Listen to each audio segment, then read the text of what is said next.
5장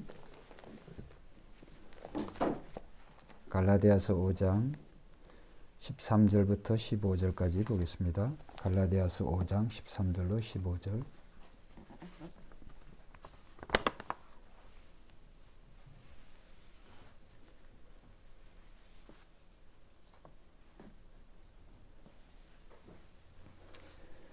교독하겠습니다. 교독합니다. 형제들아, 너희가 자유를 위하여 부르심을 입었으나 그러나 그 자유로 육체의 기회를 삼지 말고 오직 사랑으로 서로 종노릇하라. 온 율법은 내 이웃 사랑하기를 내 자신같이 하라 하신 한 말씀에 이루어졌나니. 같이 봅니다. 만일 서로 물고 먹으면 피차 멸망할까 조심하라. 아멘. 오늘 저는 이 본문의 말씀을 중심으로 해서 참된 자유라고 하는 그런 주제로 말씀을 드리려고 합니다. 참된 자유. 여러 차례 제가 말씀드렸듯이 이 갈라디아서 전체의 주제는 자유입니다. 한 단어로 택해서 말씀한다면 자유. 갈라디아 교회는 유대인 교회가 아니라 이방인 지역에 세워진 그러한 교회다. 그렇게 말씀을 드렸습니다. 그래서 사도 바울은 이 갈라디아 교회가 어떻게 시작이 되어진지는 모르지만 그러나 사도 바울의 지대한 영향을 받은 것은 틀림이 없습니다.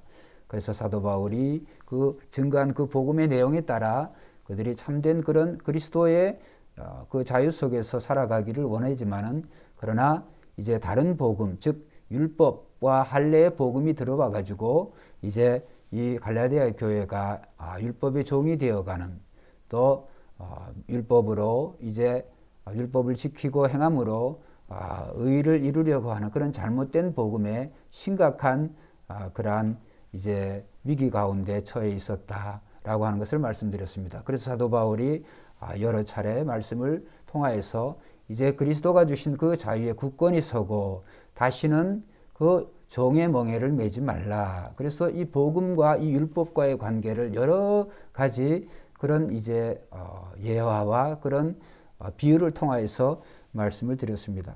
아울러 이 율법을 행함으로 이제 의를 이루려고 하는, 의롭게 되려는 그런 시도는 잘못된 것이다. 그러한 시도에 또 속지 말라라고 하는 그런 말씀도 드렸고, 오늘은 이제 그리스도가 주신 그 자유를 한번 따라합시다. 오용하지 말라. 오용하지 말라. 잘못 오자, 사용용자. 그러니까 잘못 사용하는 거죠. 그러니까 주님이 우리에게 주신 그 자유에 대해서 그것을 잘못 사용하지 말라. 또 우리가 이 주님이 주신 그 자유를 우리가 빼앗기지 않도록 우리가 그것을 지키는 것도 중요하겠지만 그 자유를 잘못 사용하는 것 역시 우리가 주의를 해야 됩니다. 우리가 종으로 살다가 이제 자유를 얻었다고 한다면 종이 아무렇게나 살아도 되는 것은 아닙니다. 또 우리가 감옥에 오랫동안 가두어져 있다가 자유인이 되었다고 해가지고 그 아무렇게나 그렇게 살아갈 수가 없습니다. 그래서 우리가 자유를 얻는 것하고 그 자유를 가지고 무엇을 하느냐라고 하는 것은 또 다른 문제입니다. 그렇기 때문에 오늘 본문 말씀을 통해서 사도 바울은 갈라디아 교회에 이 자유를 바로 사용해라, 올바르게 사용을 해라 라고 하는 그런 말씀의 의미에서 오늘 이 말씀을 이렇게 기록이 되어졌습니다. 우리가 이제 이 로또를 여러 많은 사람들이 이제 그걸 삽니다. 그 로또를 사는 그 이유가 이제 그 어떤 행운, 또 어떤 그런 우연, 또는 어떤 그 로또를 통해서 어떤 확률, 이런 것을 통해서 가지지 못한 그러한 이제 이 물질을 더 가져보려고 하는 그러한 생각에서 또는 욕심에서 그 로또를 이제 사기도 합니다. 그 공연한 그러한 기대감을 가지지만 그러나 그 로또를 통하여서 그 로또에 된 사람들을 대박이 났다. 그 미국에서 어떤 사람은 그것을 이렇게 벼락 맞는 것에 그런 비유를 하는데, 우리가 수많은 사람이 살고 있지만 천둥치고 벼락이 치고 그러면은 그 벼락에 다 맞는 게 아니잖아요.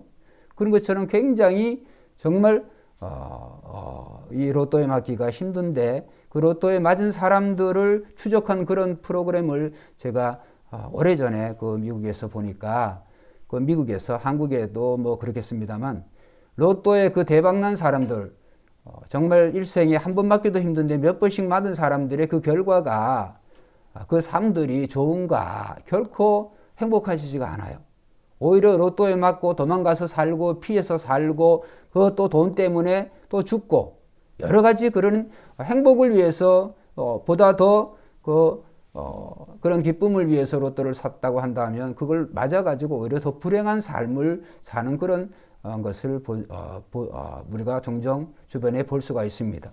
그거는 이제 돈의 사용 목적을, 돈을 얻었다고 한다면 돈을 자기가 또 우연히 또는 또 일확천금을 또 이렇게 큰 돈을 만지게 되었다고 한다면 올바른 그 돈의 사용법을 모르면 그렇게 다 망하게 되어 있죠. 그리스도인의 자유 역시 마찬가지입니다. 우리가 주님이 우리에게 주신 그 자유는 주님의 피값으로 우리에게 주신 자유인 줄로 믿습니다. 그래서 그 자유의 의미가 여러 가지 그 의미가 있습니다만 주님이 우리에게 주신 그 근본적인 그 자유는 제일 중요한 것이 죄에서의 자유, 사망과 죽음에서의 자유, 이러한 참 본질적인 그런 자유를 주님이 우리에게 주셨다. 그래서 그 자유를 우리가 얻었기 때문에, 우리가 받았기 때문에 아무렇게나 사용되어지면 안 되죠. 그래서 오늘 본문 말씀에 보면 13절, 형제들아 너희가 자유를 위하여 뭐를 입었으나? 부르심을 입었으나. 그러니까 우리가 성도가 가진, 그리스도인이 가진 자유는 내가 막 노력해가지고 내가 힘써가지고 얻은 그런 자유가 아니라 부르심을 받아서, 그러니까 우리에게 주신 분이 있다는 거예요. 그 자유를 주신 분이. 그러니까 주신 분이 주셨을 때에는 주신 분의 사용 목적, 그 매뉴얼에 따라서 그 자유를 사용하라는 거예요. 그게 중요하죠. 그래서 부르심이라고 그렇게 표현을 하는 것이죠. 그래서 우리는 이런 자유에 대한 목적과 계획은 철저하게 우리를 부르신 예수 그리스도에게 우리는 맞춰야 되고, 또 주님이 우리에게 주신 그 자유의 뜻을 이해하고 그 자유를 잘 사용이 되어지는 것이죠. 그래서 오늘 이제 본문 말씀에서 주님이 우리를 부르신 목적에 따라서 우리가 어떻게 자유를 사용해야 되는지 두 가지로 이제 생각해 보려고 하는데, 첫째 우리가 이 자유를, 주님이 우리에게 주신 그 자유를 어떻게 사용해야 되느냐 하면, 자, 첫째 13절에 보면 형제들아 너희가 자유를 위하여 부르심을 입었으나 그러나 그 자유로 뭐요? 육체의 기회를 삼지 말고. 첫째, 주님이 우리에게 주신 그 자유를 육체의 기회로 삼지 말라는 거예요. 근데 육체라고 하면 우리의 몸, 이것을 얘기할 수도 있지만 이거는 여기에 의미하는 이 육체는 죄된 본성을 얘기하는 거예요. 그렇죠? 우리가 예수를 믿지만 이 죄된 본성이 완전히 성화되어서 없어진 게 아니에요. 죄된 본성. 이 다음 시간에 우리가 다루겠습니다만 우리는 우리 안에 두 소욕이 싸워요. 죄된 육체의 본성이 싸우고 성령의 소욕이 싸우고, 성령과 죄된 본성이 서로 싸우는 거예요. 사도 바울이 고백을 했죠. 내 안에 두 자아가 있는데 서로 싸우는 거예요. 그래서 우리는 이 육체의 본성을 성령의 본성으로 맞춰야 될 줄로 믿습니다. 성령의 소욕으로 이 육체의 욕심을 죽여야 되는 거예요. 그래서 오늘 말씀에서는 보면 우리가 자유로, 주님이 주신 그 자유, 육체의 기회를 삼지 말라.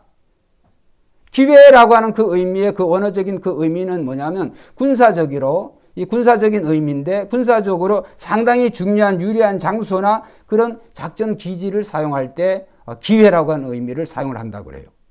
그러니까 그건 뭐냐 하면 오늘 그 앞에 이 육체의 기회라고 그랬잖아요. 그러니까 그 기회를 우리의 육체를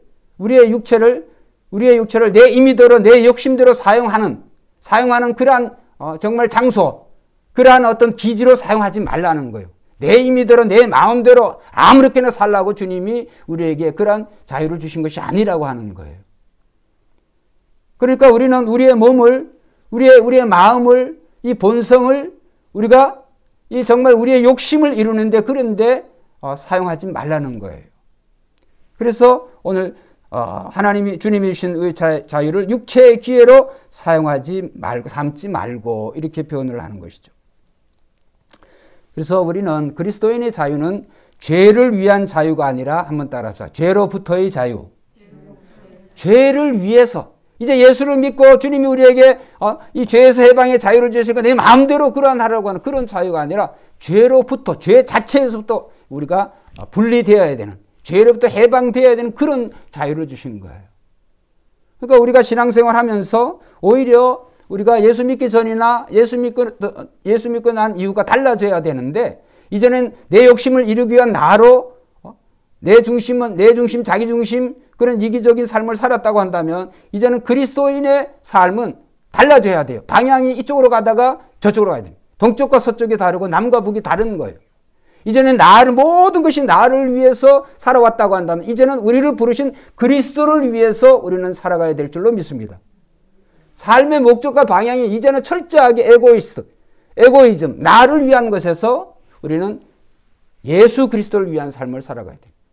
그러니까 우리의 모든 신앙과 믿음이 철저하게 예수 그리스도에게 초점이 맞춰져 있어야 돼요.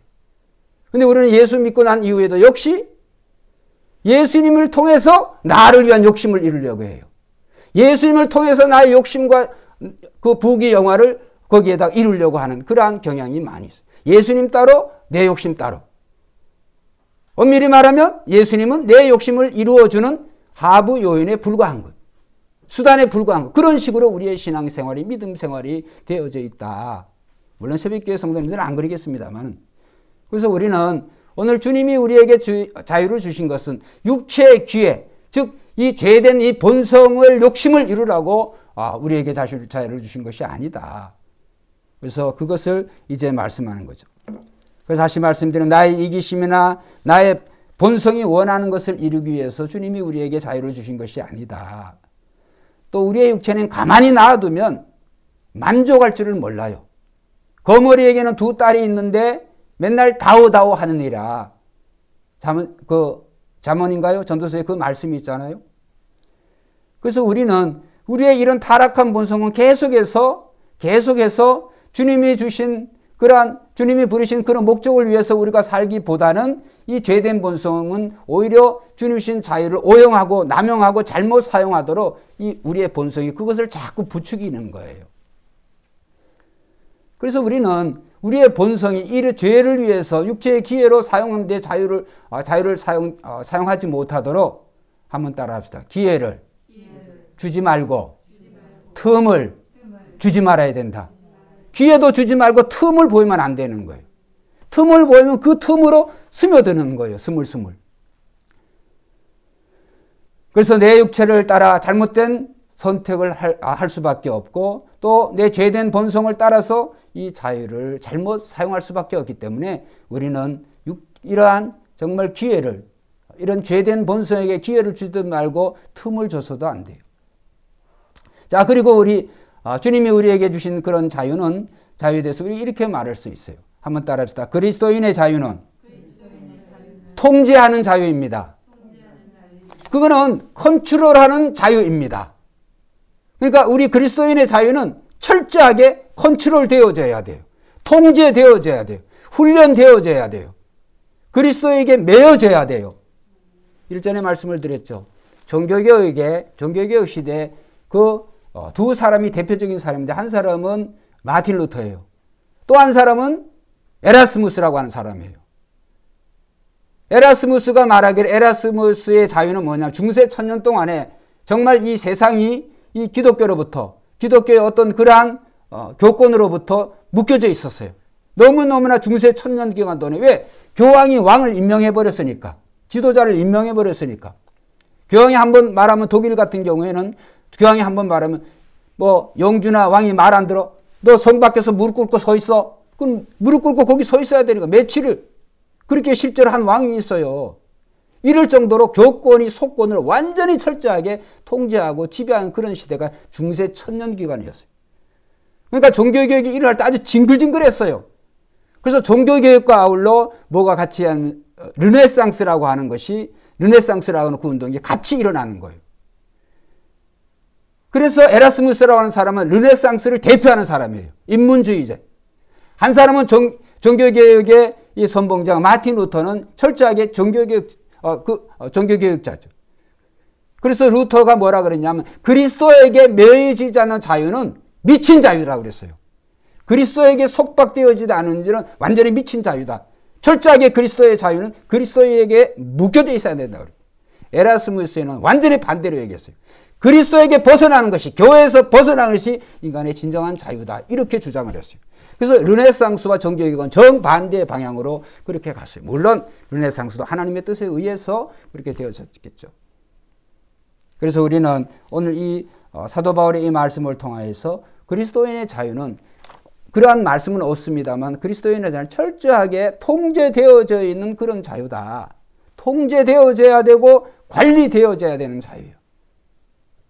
주님이 우리에게 주신 그 자유를 아무렇게나 육체의 욕심을 이루는데 그렇게 아무렇게나 사용되어지는 게 아니고, 오늘 우리는 철저하게 통제되어야 되는데 어떻게?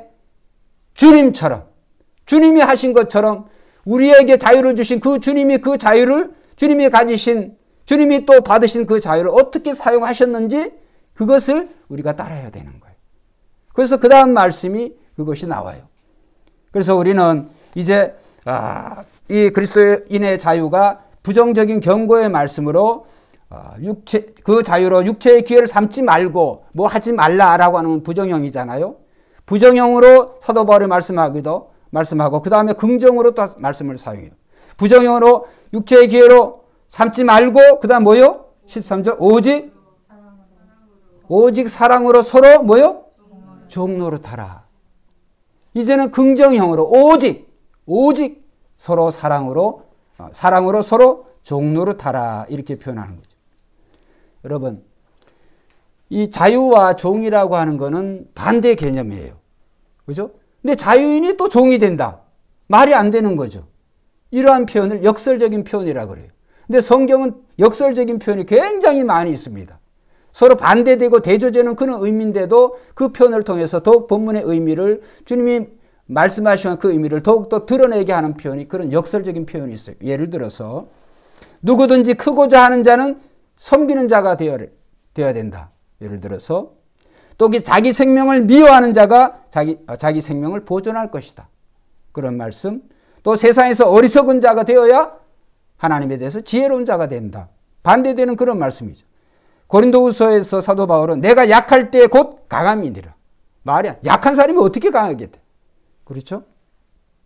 어떻게 보면 이런 역설법은 앞뒤가 서로 맞지를 않아요. 그냥 보면 모순과 같아요. 그런데 그것을 우리가 가만히 믿음의 눈으로 그리스도의 눈으로 보면 저절로 이해가 되어져요. 할렐루야. 또 어떤 눈으로? 사랑의 눈으로 보면, 무슨 사랑? 나로 시작하는 사랑이 아니라 그리스도가 보여주시고 나에게 주신 그 사랑에, 그리스도의 사랑의 눈으로 보면 다 이해가 되어지는 거예요. 그렇죠? 우리가 목걸이 보면 목걸이가 여러 구슬들이 많이 있잖아요. 그 구슬들이 아무리 많다고 할지라도 그것을 실로 쫙 깨면은 목걸이가 되어지는 거예요.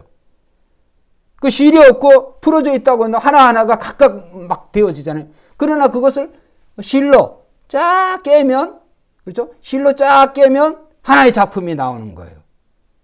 이제는 그리스도 없이 우리가 살 때에는 무질서하게 이렇게 막 살아왔지만은 우리의 욕심들이 이런 막 되어지지만, 그러나 그리스도의 사랑으로 그리스도가 보여주신 그 본을 따라서 쫙 깨면 우리의 모든 그런 욕심이든 나의 뜻이든 의든 모든 그리스도를 위한, 하나님을 위한 영광으로 사용이 되어지는 줄로 믿습니다. 그렇죠? 살인 강도에 있어 칼은 사람을 죽이는 거지만, 그렇죠? 정육점에서 칼, 그 다음에 의사의 손에 들려진 칼은 사람을 살리고, 그 다음에 우리에게 정말 귀한 것을, 먹을 것을 주는 참 좋은 그런 칼이 되어지는 거예요. 누구의 손에 들렸느냐가 달라지는 거예요. 그래서 우리는 신앙은, 믿음은 삶의 주인을 바꾸는 거예요. 내가 삶의 중심이 되어서 내가 살아가다가, 믿음은, 신앙은 내 중심을 버리고 그리스도를 택하는 것이에요. 그리스도의 눈으로, 그리스도의 손으로, 그리스도의 마음으로 우리가 살아가는 것이 믿음이다, 신앙이다, 그렇게 말할 수가 있어요. 그렇기 때문에 오늘 우리는 사도 바울을 통하여서 이제 하나님 주신 주님이 주신 그런 자유를 육체의 기회, 우리의 욕심을 이루는데 그러한데 사용하지 말고 오직 사랑으로 서로 종노릇하라. 이런 역설적인 그 의미를 가장 잘 이루신 분이 바로 예수님이 아니었어요. 예수님. 그렇죠?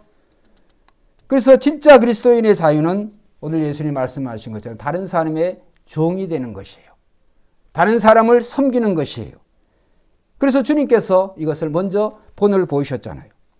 주님께서 나를 사랑하사 나를 위해 자기 몸을 내어주셨고 이제 우리는 그 사랑을 알고 그 사랑으로 나에게 주어진 그 자유를 다른 사람을 섬기는 일에 사용해야 되는 줄로 믿습니다.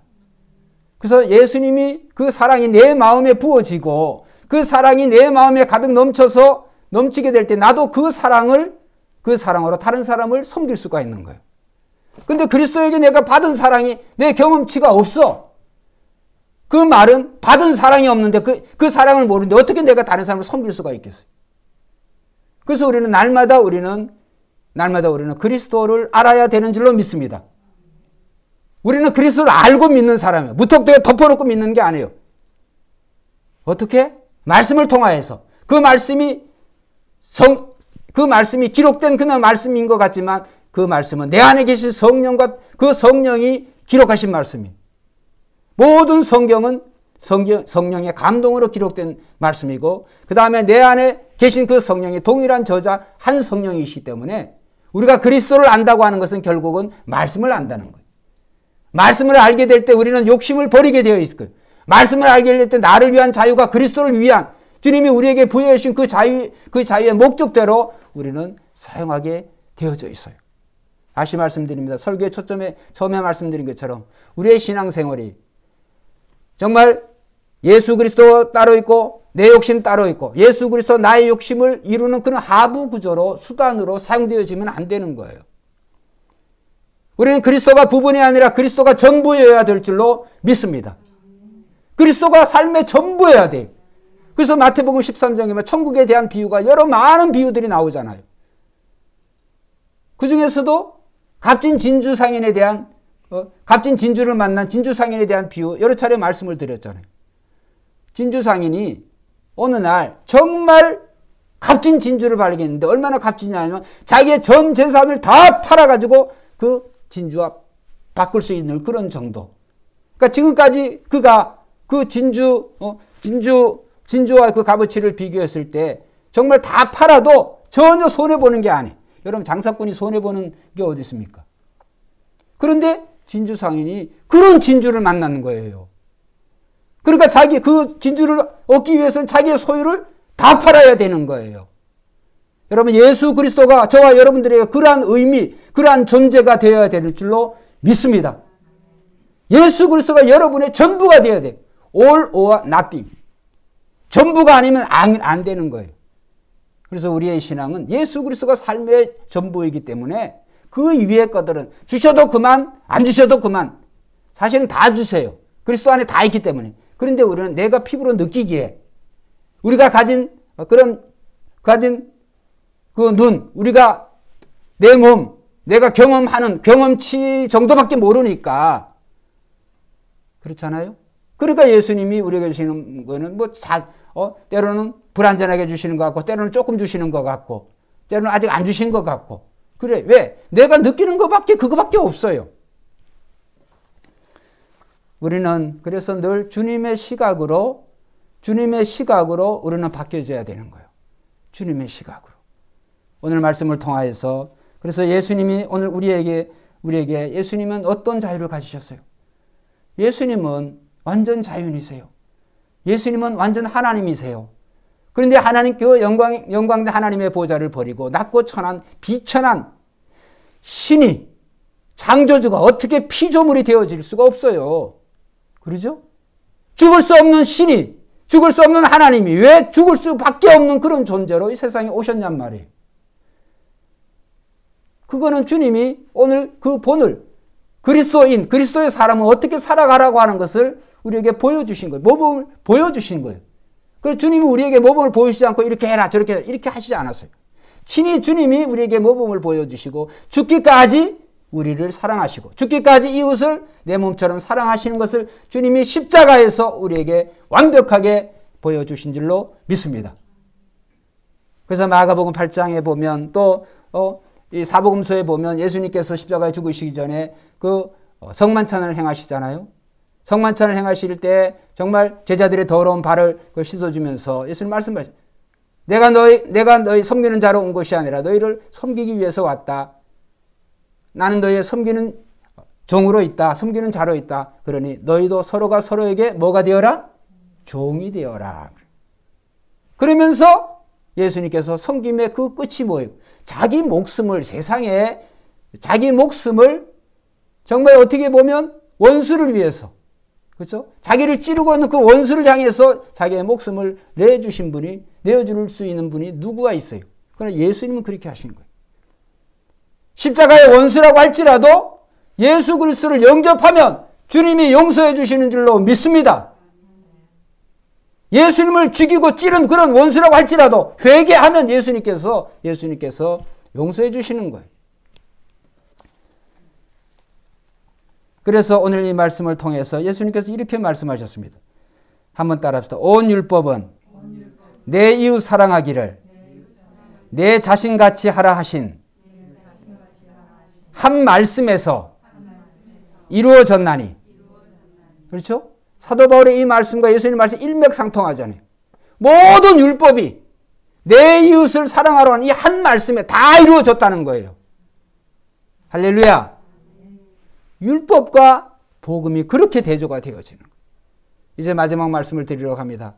우리가 요한복음 8장에 보면 현장에서 이 간음하다가 현장에서 잡힌 그 여인을 종교 지도자들이 그 여인을 데리고 왔습니다. 소위 말해서 끌고 왔죠. 그들이 말했습니다. 예수님, 율법에 의하면 이런 여자를 돌로 치라고 명했습니다. 선생은 어떻게 말하겠나이까? 율법에 의하면 그렇죠. 율법학자들이 율법에 도통한 사람들이 이 율법에 있는 걸 모르겠어요? 현장에서 가늠하다 이거 돌로 모세 율법으로 돌로 쳐 죽여야 되는 거. 그게 율법의 끝이에요. 율법은 죄를 드러나게 하고 그 죄에 대한 처벌을 주는 거예요. 심판을 주는 거예요. 근데 예수님께서 손가락으로 뭔가 쓰시고 예수님 먼저 말씀하셨잖아요. 너희 중에 뭐 없는 자가 죄 없는 자가 돌로 먼저 쳐라. 그럴 때 한 사람 죄 아닌 사람이 어디 있어요? 한 사람 설교수가 다 없어져 버렸어요. 그래서 예수님이 말씀하셨죠. 여자야 너를 고발하던 일이 어디 있느냐? 또 너를 정죄하는 자가 없느냐? 이렇게 예수님이 물으셨어요. 너를 고발하는 자들은 율법의 율법. 너를 정죄하는 자, 너를 고발하는 자는 모세가 율법이 우리를 정죄하는 거예요. 근데 여인을 볼 때 없나이다. 쳐다보니까 주여 없나이다. 그러니까 예수님이 이렇게 말씀하셨어요. 나도 너를 정죄하지 않으니 내가 원하는 대로 아무렇게나 살아라. 이렇게 말씀하시지 않았어요. 그죠? 나도 너를 정죄하지 아니하노니 이제 자유로운 인생을 최대한 즐기면서 살아라. 이렇게 말씀하지 예수님이 않았어요. 예수님이 그 여인에게 정확하게 말씀하셨어요. 율법에서 벗어난 사람은 나도 너를 정죄하지 않으니 할렐루야. 엄청난 말씀이에요. 나도 너를 정죄하지 아니하노니 예수님이 우리를 정죄하지 않는다는 거예요. 수가성의 우물간 여인도 마찬가지지만 요한복음의 현장에서 가늠하다 잡힌 이 여인과 같은 우리를 나도 너를 정죄하지 아니하노니 이것이 복음인 줄로 믿습니다. 이것이 복음이에요. 율법은 정죄하는 자예요. 너를 고발하는 자들이에요. 그래서 갈라디아 교회를 이걸 율법과 이 복음을 비교를 하는 것을 예수님이 한 말씀에서 이 실제 경험을 통해서 실제 사건을 통해서 예수님이 말씀하셨어요. 나도 너를 정죄하지 아니하노니 가서 다시는 죄를 범하지 말라. 할렐루야. 율법은 돌로 쳐서 죽이는 거지만 예수님은 살리는 거예요. 다시 죄를 범하지 말라는 거예요. 죄를 범할 수 있는 능력이 그녀에게 없어요. 그러나 예수 그리스도를 믿는 자에는 죄를 범하지 않는 능력을 성령을 우리에게 주신 줄로 믿습니다. 우리의 옛 마음 가지고는 우리는 죄를 안 지을 수가 없어요. 그러나 성령께서는 죄를 못 짓게 할 수 있는 능력이 있는 거예요. 그래서 오늘 찬송을 그런 보혈에 대한 찬송, 그 자유에 대한 그런 찬송을 부른 거예요. 그래서 우리는 결론적으로 정말 그리스도인이 받은 그 자유는 우리에게 그 자유를 주신 주님이 그 부르신 목적에 맞게 사용되어야 되는데 어떻게 해야 되느냐? 서로 사랑으로 서로 종로로 타는데. 할렐루야. 여러분, 그러면 서로 사랑으로 종로를 타지 않고 육체의 기회로 삼으면 어떻게 될까요? 15절 말씀. 자, 결론적으로 15절. 자, 갈라디아서 5장 15절 한번 읽어봅시다. 시작. 만일 딱 나오잖아요. 우리가 교회 다니고 신앙생활 한다고 하지만 정말 그 그리스도의 자유를 아무렇게나 내 욕심대로 사용하면 교회가 동물의 왕국이 되어진다는 거예요. 교회가. 신앙인의 삶이 동물의 왕국이 되어지는 거예요. 서로의 욕심을 위해서 살아간다. 그 자유를 사용한다고 한다면 서로 물고 묵으면 피차 멸망한다는 거예요. 사람은 절대 그렇게 살아가지 않습니다. 그러나 짐승은 그렇게 살아가요. 짐승은 약육강식이잖아요. 강한 자는 약한 자를 먹게 되어 있어요. 먹어야 자기가 생존할 수 있으니까. 그래서 결국에 오늘 이 말씀을 통하여서 오늘 우리는 정말 예수님이 우리에게 보여주신 그 사랑의 그 본을 따라서, 부르심을 따라서 저와 여러분들은 오늘 내 욕심을 이루는데 정말 우리의 자유를 사용하는 것이 아니라 또 이 육체의 소욕을 이루는데 우리의 몸을, 이 본성을 사용하는 게 아니라 우리의 모든 본성까지 모든 것을 그리스도를 위하여, 주님을 위하여 또 이웃을 섬기는데 잘 사용하시기를 주의 이름으로 축원드립니다. 그리스도를 위해서 사용한다고 하는 것은 그리스도의 몸을 위해, 교회를 위해서, 지체를 위해서 사용한다는 거예요.